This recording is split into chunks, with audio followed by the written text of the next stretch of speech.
일과 업무의 힐링에서도 얘기했지만 일은 왜 필요합니까? 가치를 추구하는 곳입니다. 여기는 가치를 추구하는데 일을 할 때 타인과 일을 할 때는 타인의 뭐를 가져가면 돼요?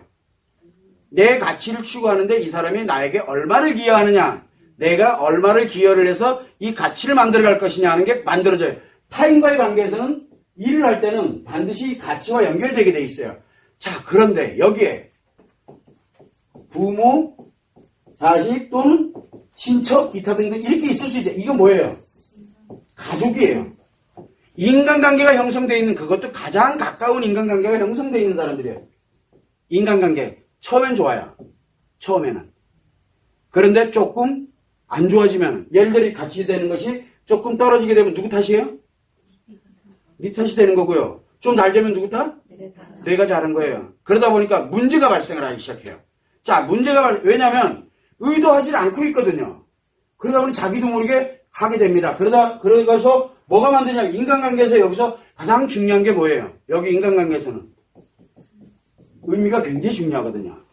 그런데 보세요. 일을 할 때는 가치를 추구하다 보니까 뭘 받습니까? 스트레스와 상처를 받습니다. 일을 하면은 무조건 이게 나타나게 돼 있어요. 힐링 안 되면은 다 무너져요. 문제는 뭐냐면 요거 힐링 어디서 합니까? 여기 있는 사람들한테 하는 거거든요. 힐링을. 근데 이 사람이랑 같이 일을 하면 어떻게 될까요? 스트레스 힐링이 안 돼요. 그럼 누구에게로 이걸 풀 거야? 그러다 보니까 서로가 스트레스와 상처를 주는 원인이 작용을 해버려요.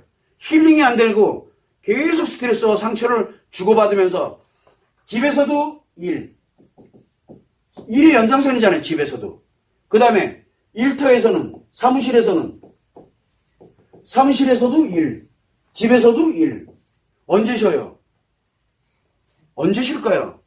잠잘 때? 잠잘 때조차도 못 쉬잖아요. 이미 집이 아니잖아요. 여기는 일터지. 집이 기능을 상실해버리는 거예요. 특히 우리가 이 부모 자식 관련된 이런 걸로 가게 되면은 특히 위험해요. 왜? 처음에는 괜찮아요. 왜냐면 서로 가고자 하는 방향이라는 게 있기 때문에. 근데 조금 더 가다 보면 스트레스와 상처가 누적이 되다 보면은 본인들이 못 견뎌요. 그럼 누굴 향해서 가냐면 싸우게 되기 시작해요. 그래서 우리가 보통 부부가 같이 가게를 운영한다. 부부가 같이 운영해. 보기 좋죠? 매일 싸워요. 하루도 안 빼놓고 싸워요. 싸울 수밖에 없어요. 그들은 쉴 데가 없어요. 쉴 데가. 내 아들하고 아버지하고 또는 엄마하고 같이 일을 한다. 어떻게 돼요? 그 관계는 잘못하면 깨져요. 그 인간관계가 파괴가 돼요. 이 인간관계가 문제가 생긴다고요. 뭐 때문에? 이 가치를 추구하려면 이 인간관계를 파괴를 해야 돼요. 타인이 돼야 되거든요. 그래서 타인관계로 전환을 해버려요. 그래서 일을 하다가 가족 간에, 부모 자식 간에 관련돼서 일을 하다가 문제가 발생이 되죠. 그럼 남남보다 못한 관계가 돼요. 그게 왜 그러냐면 스트레스와 상처의 바로 원인이 되기 때문에 그래요. 일을 할 때는 스트레스와 상처가 무조건 작용을 합니다. 일을 할 때는. 가치를 추구하려고 그러면 스트레스와 상처가 무조건 작용이 되는데 이거를 누구랑 나눌 거예요? 나누는 게 아니잖아요. 스트레스와 상처 나눠줄까? 그럼 여러분들 싫을 거 아니야. 그래서 이걸 힐링을 하고 다시 또 스트레스 상처받고 또 힐링을 하고 스트레스 상처받고 하는 거거든. 힐링이 안 된 상태에서 계속 집에서도 스트레스, 밖에 나서 스트레스, 어디 가서 견딜 거예요. 그러니까 제일 만만한 함께 가고 있는 거를 파괴하기 시작하는 거예요. 그래서 대체적으로 보면은 함께 일을 하고 있는 사람들은 대체적으로 문제가 많아요. 여러분들이 보기에는 좋아 보이는 것 같아도 초기에는 괜찮아요. 왜냐하면 인건비도 줄일 수 있죠. 첫째는 인건비 줄일 수 있잖아요.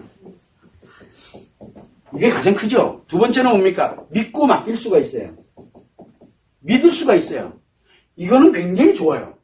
그 다음엔 스트레스 상처는 답이 없어요. 그래서 뭘 합니까? 인건비 싸고 믿고 맡길 수 있으니까 우리는 깨지는 거야. 이렇게 되는 거예요. 그래서 처음부터 설계를 할 때, 내가 뭔가를 진행을 할 때 초창기 때 예를 들어 몇 개월이 됐든 1년이 됐든 함께 가는 건 괜찮아요. 왜냐하면 초기에는 필요하기 때문에. 그러면 일정 시간 지나면 정리를 해놔줘야 돼요. 그래야 나도 살고 그래야 그 상대방도 살아나요. 일시적인 거는 괜찮아요. 그러나 이게 장기적으로 갔을 때는 무조건 문제가 생겨요. 특히 1년 이상 넘어가기 시작하면 문제 생겨요. 반드시 생기게 돼 있어요. 스트레스 상처가 못 견뎌요. 처음에는 견뎌가요. 처음에는. 왜? 공동의 목표가 있기 때문에. 그런데 이게 조금 지나가다 보면 공동의 목표고 뭐고 일단은 그거를 명분에다 내세워서 스트레스 상처를 표현하기 시작한다고. 표현하면 상대는 또 스트레스 상처를 받고 그거를 일하면서만 표현합니까? 집에 가서도 표현합니다. 그걸 여러분들이 참고를 해두시면 됩니다. 그러면 농경이라고 얘기했죠. 자, 여기에서 말하고 있는 농경사회를 가려면 누구는 씨를 뿌려야 되고 뭐를 해야 되고 뭐를 해야 되고 이걸 해요. 그죠? 근데 이게 대체적으로 어디서 이루어지는 일입니까? 사무실에서 이루어지는 일들이 아니에요. 어디서? 밖에서 이루어지는 일들이에요. 밖에서. 그러다 보니까 마주칠 수 있는 시간이 생각보다 적어요. 공간상도 그렇고 마주치는 시간도 그렇고 자기만의 시간이 생각보다 많아요. 근데 여기는 한시도 얼굴 안 부딪힐래? 안 부딪힐 수가 없어. 일을 합니다. 일을 할 때 A라는 사무실에 너도 이게 두 개가 같은 회사야. B라는 사무실에 이거 괜찮아요. 이건 괜찮아. 근데 시시콜콜하게 계속 둘이 교류해가면서 이렇게 한다? 그러면 피곤해 뒤지는 거예요. 한마디로 이 공간성, 밖에서의 공간성에서 농경에서는 농경 관련되어 있는 사회에서는 티격태격 하더라도 재밌는 게 뭐야? 힐링할 수 있는 데가 있어요. 어디로 가요? 괭이 들고 밖에 나가면 힐링이 돼요. 혼자니까. 근데 여기는 어떻게 할래? 여기는 집에서도 얼굴 맞대고 있는데 어디서도 사무실에서도 얼굴 맞대고 있고 내 가게에서도 얼굴 맞대고 있으면 돈다니까요. 특히 남자가 못 견뎌요. 특히 여자는 견뎌요. 왜? 스트레스를 수용에다가 상처를 눌러놓고 왜? 뭐를 위해서? 우리 살려고. 그래서 여자들은 살려고 발버둥치기 때문에 버텨요. 근데 남자는 돌겠는 거야. 갇히고 뭐고 내가 지금 이 스트레스 제거 안 하면 죽겠는 거야. 100% 바람나요 그러면. 그 남자 못 견뎌요. 견딜 수가 없어요. 그러면 와이프 뭐예요? 나한테 스트레스 덩어리예요. 갇히고 뭐고 나 필요 없어요. 스트레스가 그렇게 무서워요. 남자에게는. 그것만 생각을 해서 농경사회하고 이런 사무실하고는 전혀 다릅니다. 우리는 지금 문화 자체가 뭐냐면 같은 공간상에서 할 수 있도록 그렇게 만들어져 있거든요. 그거를 여러분들이 참고하면 돼요.